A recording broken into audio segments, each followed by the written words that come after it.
Salut les machines, c'est Marvin pour une nouvelle vidéo et aujourd'hui on va parler d'estime de soi, quelque chose qui est toujours très recherché parmi le monde ici présent et surtout ceux qui viennent sur ma chaîne.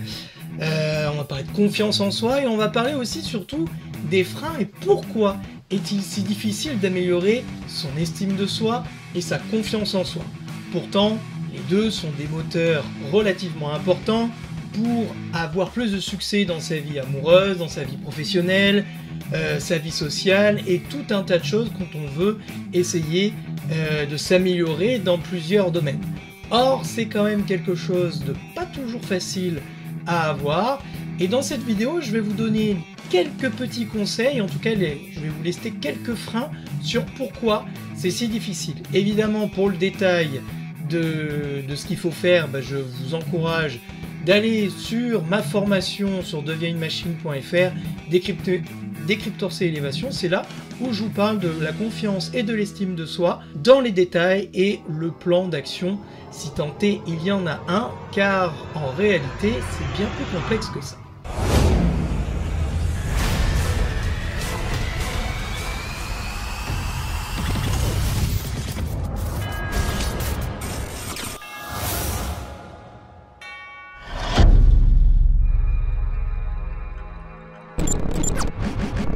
Ah, le perfectionnisme. On a tous envie que tout soit parfait. Et c'est normal, on a envie de faire bonne impression par rapport aux autres, on n'a pas envie que ça capote et qu'on fasse un gros bide et un gros échec, parce qu'on peut avoir peur, tout simplement des conséquences que ça peut avoir. Souvent, c'est la peur qui se cache derrière le perfectionnisme, mais j'ai envie de vous dire un truc. Personne n'est parfait. Aussi incroyable que ça puisse paraître, personne n'est parfait. Or, ce besoin de perfection constant peut avoir tendance à vous paralyser. Vous avez toujours l'impression de ne pas être à la hauteur et cela peut vous empêcher d'avancer. Quête de la perfection peut aussi vous empêcher d'apprécier vos progrès et peut vous pousser à vous concentrer uniquement sur vos échecs. La réalité, et je vous l'ai déjà dit, est bien autre. Tout n'est pas blanc, tout n'est pas noir, il y a toujours des choses à comprendre derrière chaque chose, chaque action.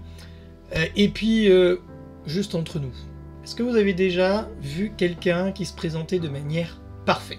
N'avez-vous jamais eu le doute que cette personne dit « Ah, cette personne cache un truc, elle est vraiment trop parfaite, c'est énervant en fait !»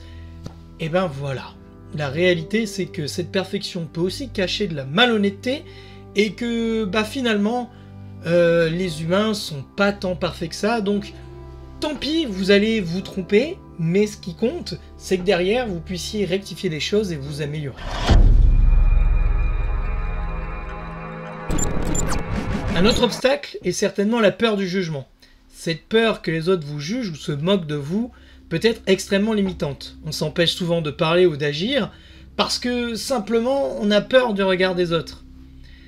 Et c'est quoi le problème? Malheureusement, c'est que ça peut vous pousser à rester dans votre zone de confort.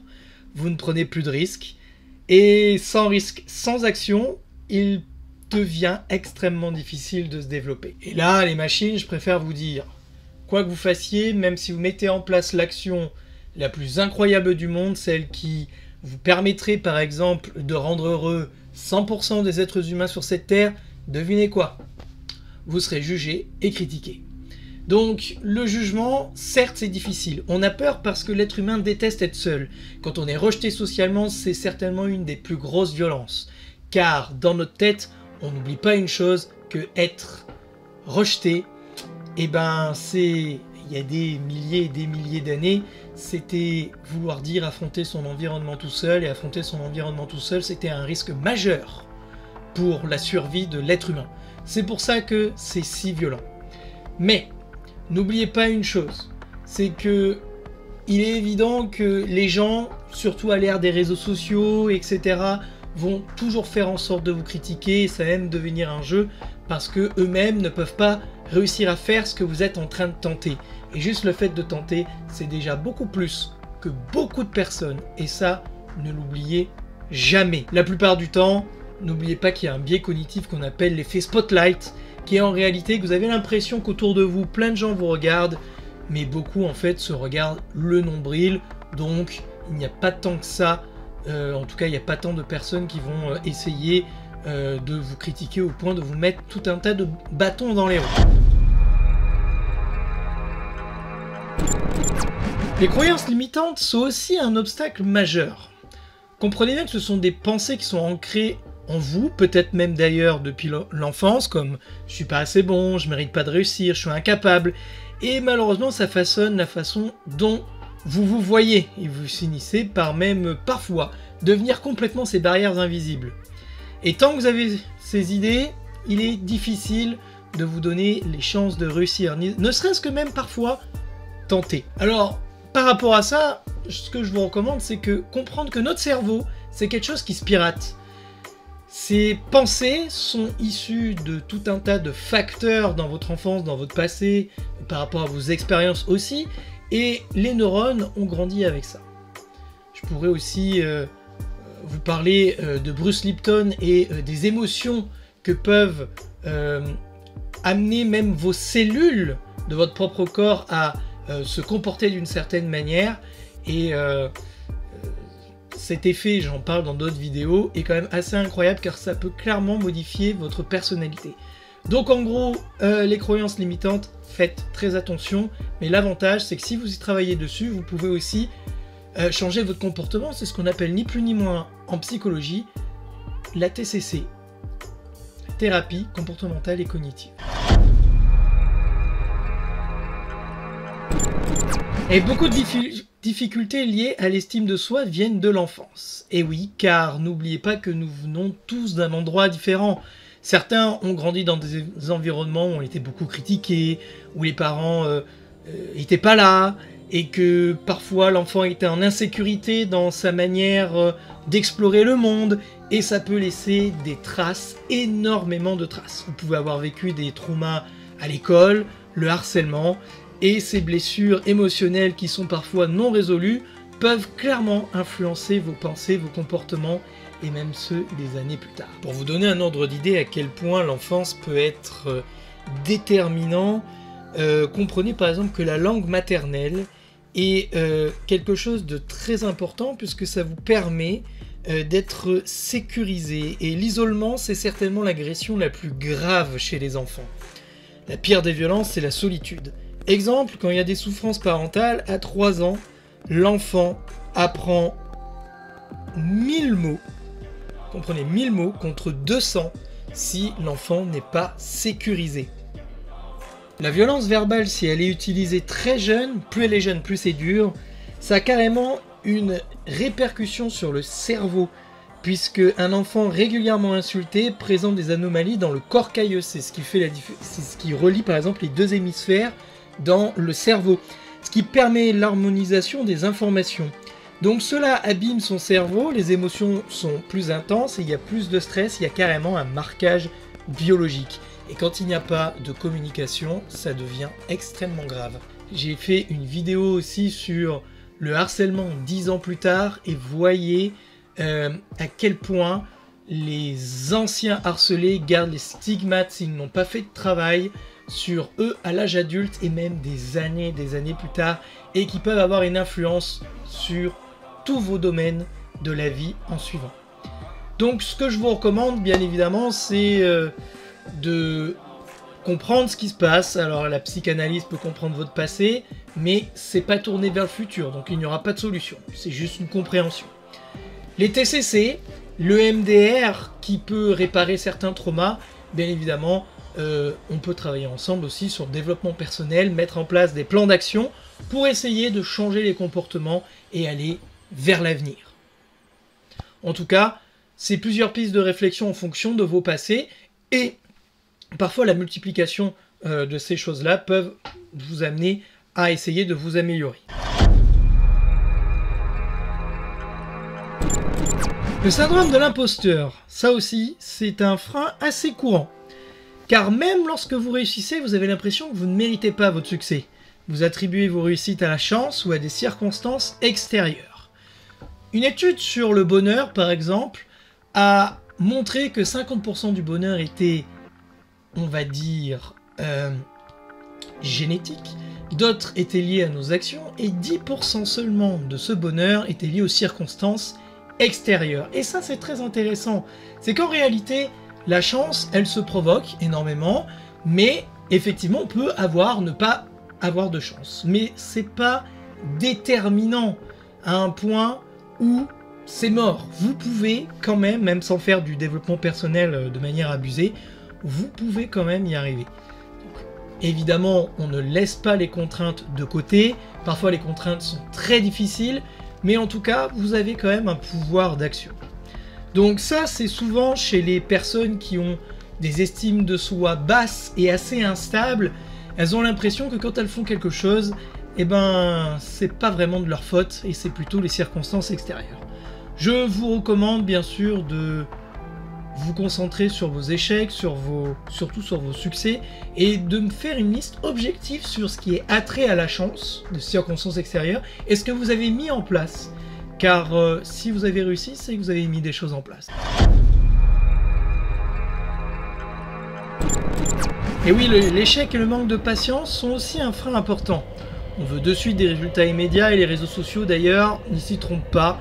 Et c'est pour ça qu'il y a énormément de pages sur le développement perso. Comprenez bien que la confiance se construit au fil du temps à travers les échecs et les petites victoires. Alors apprenez à accepter l'échec comme un apprentissage car certains chercheurs se sont trompés des centaines et des centaines de fois et il a suffi d'une fois pour les rendre célèbres. Ne l'oubliez jamais. L'influence des relations toxiques. Il est essentiel de parler du cercle social, car quand on a une faible estime de soi, on est souvent entouré de personnes qui nous rabaissent, et ça peut encore plus affecter cette confiance. Ce qui est très difficile dans les relations toxiques, c'est qu'on y est très attaché. Encore une fois, Bruce Lipton l'a très bien expliqué sur les cellules et les émotions, c'est quand on a l'habitude de ressentir une certaine émotion, on s'y attache, et même si l'émotion qu'on veut ressentir est bien plus positive que celle qu'on ressent actuellement, et ben le fait de changer, d'être en dehors de notre zone de confort, et ben c'est très stressant et extrêmement difficile. On préfère être malheureux, mais dans un environnement qu'on connaît, plutôt que d'essayer de changer les choses. Et c'est pour ça que les relations toxiques sont très difficiles. Et je vous recommande, bien sûr, de faire une introspection sur ce que vous subissez et de vous faire accompagner de manière à ce que vous puissiez aussi tracer des choses objectivement. Qu'est-ce que ces personnes vous apportent au quotidien? S'il y a plus de points négatifs que de points positifs, peut-être qu'à ce moment-là, va falloir commencer à travailler différemment. La chose la plus difficile, c'est que l'estime de soi est une quête indirecte et émotionnelle. Alors, je m'explique et on va regarder le tableau ensemble. C'est que l'estime de soi est quelque chose qui n'est pas vraiment palpable. Je ne peux pas dire fais ça, ça, ça, ça et ça, et tu seras une personne qui s'estime. Mais qu'est-ce qu'une personne qui s'estime? Est-ce qu'avoir une haute estime de soi est gage de réussite? Bah, la réponse est non, car une estime de soi très élevée et très instable, ça fait des personnes narcissiques. Et c'est pas forcément des personnes qui sont spécialement heureuses dans leur vie ou qui ont des comportements extrêmement sains. Donc l'estime de soi, c'est difficile de quantifier, de même qu'un jour vous pourriez être en conscience moyenne, un autre jour pas du tout, un autre jour ce serait bien mieux, donc c'est extrêmement difficile. Comprenez bien que par exemple, nous pouvons ressentir du bonheur parce que nous avons vécu des choses extrêmement malheureuses. Et c'est quand on s'amuse à comparer des choses qu'on se rend compte que parfois, il y a des choses incroyables qui puissent nous arriver. Alors, rendez-vous au tableau. Les prérequis, c'est de comprendre que pour pouvoir avoir une bonne estime de soi, il faut déjà que la survie soit assurée. Je m'explique, vous avez tous vu déjà la pyramide de Maslow. Si vous vivez dans un environnement où à tout moment vous pouvez mourir, vous n'avez pas le temps de réfléchir à si vous êtes heureux ou pas dans votre vie, car ce qui compte, c'est est-ce que vous pouvez manger, est-ce que vous êtes en sécurité, est-ce que vous allez survivre. Voilà. Et ça, c'est ce que la plupart des animaux doivent acquérir de base. Et c'est ce qu'ils font. L'être humain ayant une conscience peut se permettre de voir plus haut.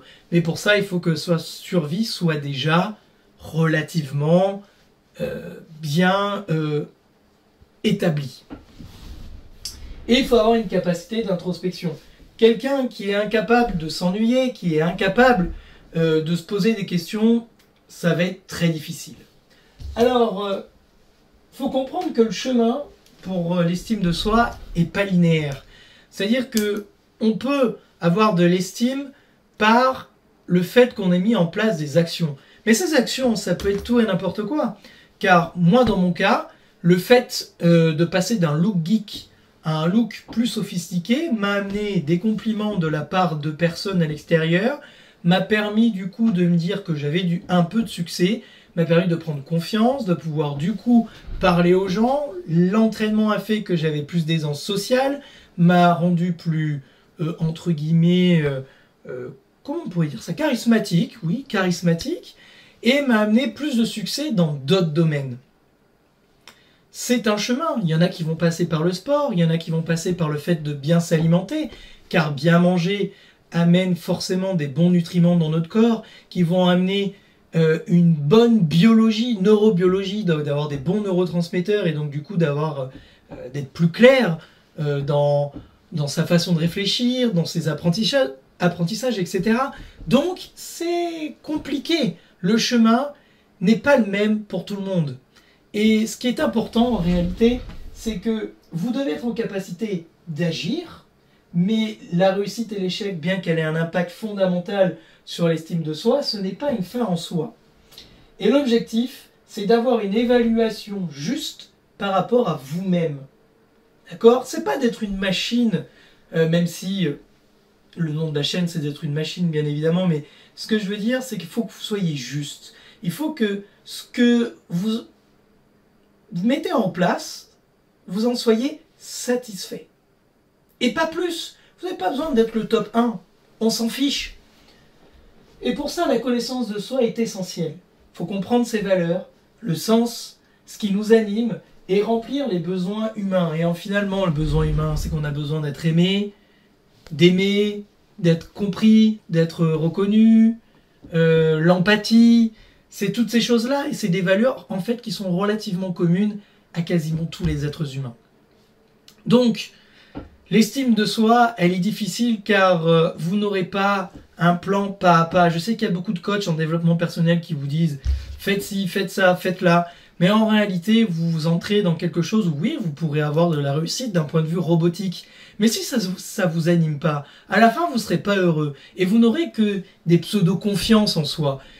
On peut prendre les gens qui se butent à la salle de sport, qui finissent avec des corps incroyables, qui ont certes un succès par rapport par exemple à la gente féminine. La femme, elle est quand même, elle aime la testo. Ou des femmes qui réussissent à avoir le meilleur booty de tous les temps et qui ont du succès avec les hommes. Puis je suis avec des amis sérieux, comme d'habitude. Ce n'est que superficiel, ce sont des relations qui se cassent la gueule.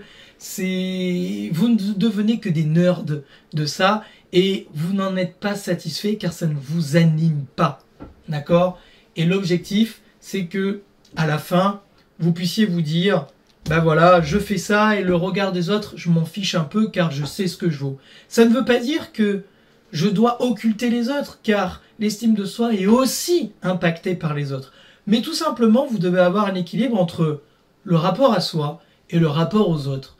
Et à partir du moment où ce que vous faites vous satisfait, alors vous n'avez pas besoin d'aller chercher plus loin.